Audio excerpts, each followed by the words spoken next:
Welcome back to another Rush Duel Links deck profile. Today we're going to take a look at Aqua Aggro, which is quite an interesting deck. So this deck seemed to just come out of nowhere. After Mimi came out, I think a lot of people had decided that Mimi was maybe a little bit underpowered. She didn't have access to a lot of the tools that can make her deck kind of playable even. A lot of the time it felt like Dragoncaster, the Boogie Master, was just not a strong enough boss monster to go into to really warrant it, outside of just being a 2500 attack monster that can gain life points. Like, there isn't really much more to this. It's not a very aggressive card, and because of that, people felt like it wouldn't really cope in the current Rush Duel metagame. But time and time again, we kept seeing this style of deck make tops. We saw it win tournaments. We've seen it doing quite well on the ladder. And the reason for that is, in my opinion, that this deck is very stable. It's very good at doing what it wants to do. It's very good at putting up an okay board and saying, okay, you have to break through this. And it's very good at surviving. A lot of the current decks in the Rush Duel meta kind of work around, I'm going to get you down to a certain life point threshold, and then I'm going to try and kill you outright in the following turn. Think Spellcasters. SAR is really good at just summoning out a bunch of guys, boosting their attack to a crap ton, and just attacking through your board and getting so much damage through. The things that really stop Spellcasters is if your opponent is able to keep their life points high enough that you can't finish them off, because Spellcasters only really gets 2, maybe 3 good turns of real massive board swinging at you for tons of damage, and if you do survive all of that, your opponent then really struggles to actually kill you after that. The Dragons is another example of a deck that really wants to just get you down to that kind of danger zone and then come out of nowhere, destroy all of your cards and wipe you out from that like 4,800 threshold. And again, Dragons can really struggle to deal with a deck that keeps pumping up its life. So what tools does this deck have to survive? So first off, it does have a lot of 2500 bodies. 2500 bodies can be quite annoying. If your opponent doesn't have access to something like a Thunder the Thunder on the turn, or something like a 7's Red Magician, or maybe their Prima Katana, it means a lot of the time they will have to just crash, and they don't really want to be crashing with their Multi-Strike Dragoncaster. Now, a lot of people won't mind crashing with Summon Skull, but they specifically don't really want to use their big scary boss monster to crash into your big scary boss monster if they can help it. So just having 2500s is a pretty good boon for the deck. On top of the fact, Dragoncaster can bolster your life points. You can just send a card from your hand to the graveyard, gain 1000 life points. And again, if you have 2 Dragoncaster, you can do this twice in one turn. If you summon one Dragoncaster one turn and then use it that turn, you can just summon another one the following turn and do it again. So being able to just keep gaining life points can be really good, as well as our skill, Cure Master Dragoncaster. So this card can only be activated if your life points are lower than your opponent's. Once per duel, shuffle 2 Aqua-type monsters with different names from your graveyard into the deck, set one Dragoncaster the Cure Master from outside of your deck in your spell and trap zone. So basically we just gain 1000 life points. So fundamentally, this is very similar to life point gain skill, but we don't have to be 2000 life points lower than our opponent, and this does let us shuffle back some monsters. So the primary target we want to be shuffling back is going to be the Seahorse Carrier, which is really good for getting out a lot of boss monsters. The other cards we'd usually shuffle back would either be Dragoncaster or a one of Rice Terror Secure, because again, being able to reuse these cards can be really, really good. So the other thing to take note of is that this is kind of the natural evolution of the original aggro deck. During the first week of Rush Duel Links, people were seeing a lot of success, myself included, with a Dragius plus Prima Katana build. I remember at the end of the first day of grinding, I was actually starting to get a little bit sick of Prima Katana being in my opening hands, because a 2200 attack monster that sometimes you feel you have to summon on turn 1, like if you've got multiple high level cards in hand, really feels bad. So I actually opted to take the Prima Katanas out and include the Dragoncasters. The problem with that was that we didn't yet have our Cure Master Dragoncaster skill, and we didn't yet have Seahorse Carrier, which meant just having Dragoncaster and Multi-Strike Dragius meant you were very, very reliant on Thunder the Thunder to really clear through your opponent's boards if they're also spitting out 2500 attack monsters. Now that we have access to these new tools, we do have access to the Seahorse Carrier and the Cure Master Dragoncaster skill. This deck is now fully realized and can really show off what it can do. So going through the card by card, again, Dragoncaster, 2500, really good. Being able to bolster your life points, really good. It's an Aqua, so we can shuffle it back into our deck using Cure Master Dragoncaster, really good. Just a fantastic card in this deck specifically. Generically, I'm not the biggest fan of Dragoncaster, but in a deck where, again, your objective is to outlive your opponents and just try and control the board and always try and have a big board of your own, fantastic. Next up, Multi-Strike Dragius. Again, this is an aggro deck. This is a Dragius deck. Let's not try and pretend that this is a Mimi deck. Let's not try and pretend that this is an Aqua deck. fundamentally, this is still a Dragius deck. We are going to summon Dragius, we are going to get multi-attacks, we are going to smash our opponent's face, we are going to Unga Bunga through them, and that is what this deck does.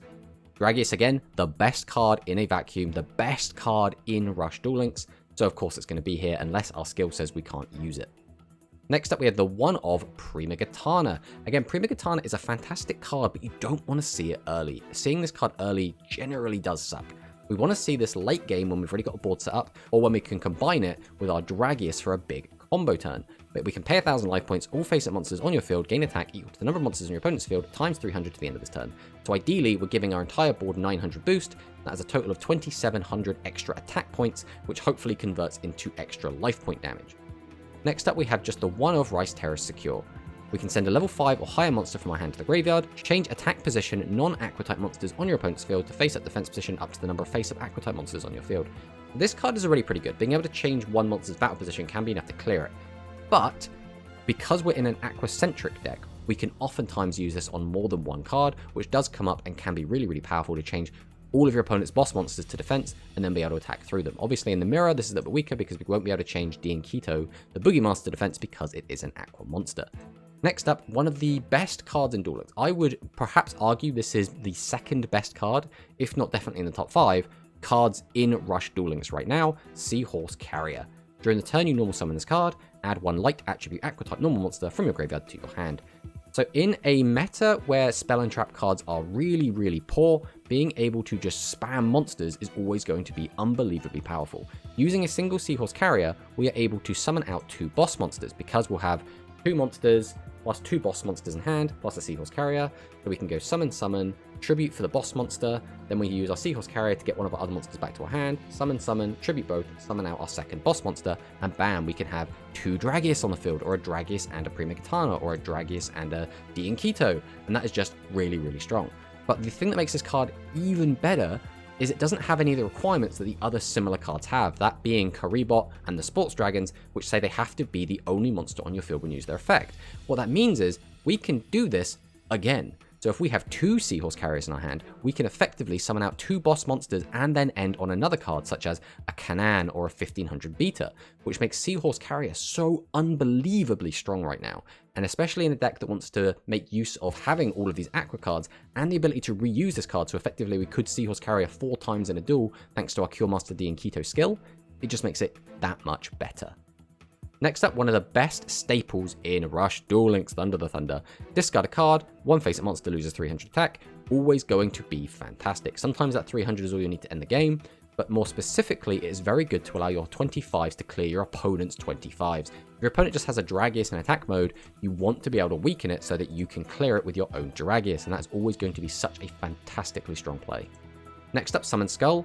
Summon Skull is great. The main best way to use this card is always going to be as your 3rd high-level monster. So if we've already got, let's say, a Dragius and a Diankito out, we then want to summon and then tribute that last slot into a Summon Skull, which means we then have 3 2500 attack monsters, which is unbelievably strong. Now, obviously, the primary way this actually ends up getting used is that we'll summon, tribute out our Summon Skull, and then crash into our opponent's Dragius, because if we're going to trade into a Dragius, we want the best value possible, and if we do it to a monster that we only tributed 1 monster to summon, that means it's slightly better for us. Obviously, it's not great, but it is often what ends up happening. Next up, we have our Light Aqua Normal package. So we're on 3 Canaan, because it has the highest attack at 1400. We are on 2 copies of Kana, because it has the highest defense at 1400. And then we have 3 copies of Lamoon the Party Princess, because it has the second highest attack at 1200. Basically, we just want enough of these that we can fulfill our Cure Master Diankito skill. We want enough that we can bring back something with Seahorse Carrier, and we want enough that we can use our one-of spell card Triple Threat Thunder. So we'll talk about this now. If we have 3 face-up Aqua type monsters on our field, change the original attack of 1 face-up level 8 or lower monster on your opponent's field to 0 until the end of the turn. This is another fantastic way to deal with Dragius or any other 2500 attack monster your opponent might have. If we can just immediately make their attack 0, that's basically 2500 direct damage as well as clearing their boss monster that we can get, because we'll almost always be bashing it with a Diankito or a Dragius of our own. A lot of the time we will be able to get off our Triple Threat Thunder and then tribute away the monsters that we had. So we could, for example, summon out a Seahorse Carrier while we've already got a Canaan out, use Seahorse Carrier to bring back Lamoon, summon out the Lamoon, then drop the Triple Threat Thunder, then we can tribute our Carrier and our Lamoon for a Dragius, and then smash, smash, smash. Now, obviously, the main drawback of Triple Threat Thunder is we have to play a lot of Aquas, but that's kind of fine because the deck wants to do that anyway. And it's only a one-of, which means a lot of the time we'll have to set it, and then that opens up to being destroyed by like our opponent's Draconic Slayers. It means it can also get popped by Hammer Crush if anyone's on that. Some people are still playing Hammer Crush Deal as the skill, and thus this gives them a target to hit, which it's not the end of the world, but it still does suck when it does happen. The other negative is that sometimes you'll draw out this card when you really just needed an extra monster that you could use to tribute. So it will occasionally brick you, but the benefits tend to drastically outweigh the negatives. So Triple Threat Thunder, really good. And then finally, we just have 2 copies of Dark Sorcerer, 2 copies of Gazelle, and 2 copies of Masaki. The reason we've split them up like this is to try and avoid running into Phantom Bind. We don't want to include Dragorite because that will weaken our Multi-Strike Dragius. We don't want to include Assassin because that will weaken Prima. So we're basically playing around that as best we can, and we're also trying to play around them getting weakened themselves by including 2 of each of them, which means the maximum any of these guys could lose is 100 attack to our opponent's Phantom Bind.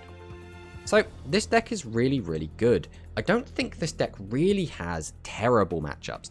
Yami Ruler is pretty good into this deck, just because again, we don't have any of the tools we typically use to deal with it. We're not running Fire Golem, which means we can't weaken its defense.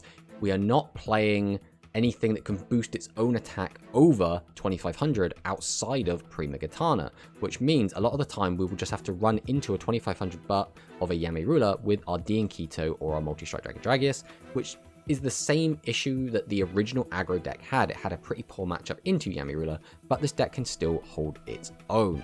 The other deck this deck arguably has a problem with, I guess, is Voltcondor, and that's because all of our boss monsters and a lot of our main deck cards are light, which means Voltcondor can easily just discard a second copy of Voltcondor and weaken our entire board by a crap ton, which is never a good feeling, but that deck is generally weak enough that we can just beat through it anyway.